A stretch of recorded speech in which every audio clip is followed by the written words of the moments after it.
One of the things that I began to question some years ago during the Lac Carling conference was the whole expression citizen-centered service, because syntactically and semantically, it sets up a juxtaposition between the service provider and the person you're providing it to. So there's a sense in which saying citizen-centered service still put the emphasis back on us as government people delivering the service. What's beginning to emerge now, and I think is going to take over the whole space, is self-service. Is far more representative of where this thing is headed.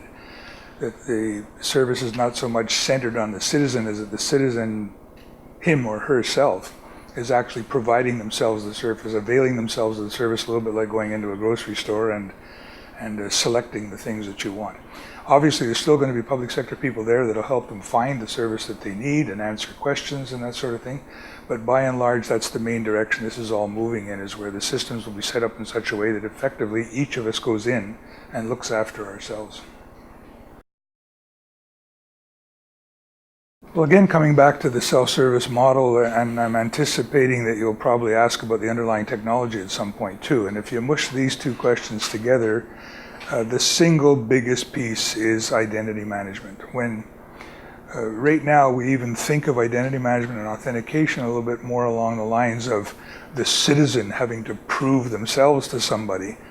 The emphasis there will need to change as well, where it'll be each of us as a citizen, when we go in to obtain service, we damn well want to make sure the person on the other side of the transaction is who they say they are. Whether you're dealing with a pharmacist to get your drugs, is the character on the other side of the counter at 4 o'clock in the morning really a pharmacist? Is he checking properly on the identity of your doctor? Is he then making sure that the person at the counter really is me using my healthcare card? So again, with this focus on self-service, one of the fundamental pieces, technically and technologically both, will be how do each of the people involved in the transaction double check and make sure that the person, the other people involved in the transaction are really who they say they are. And I think that's one of the things that will change in the structure and the architecture of that whole architecture will be, the architecture of that transaction, pardon me, will be the citizen has to have a way when they're serving themselves of making sure that the other people involved in the transaction are really who they say they are. And that's when we get into the whole issue of claims-based identity and authentication. That's probably the single biggest technical issue to be sorted out over the next couple of years. The biggest change will probably be is that from the service seeker's point of view, so again, from each of us going to obtain the service, is that the jurisdictions, the lines between the jurisdictions should disappear. It's as simple as that.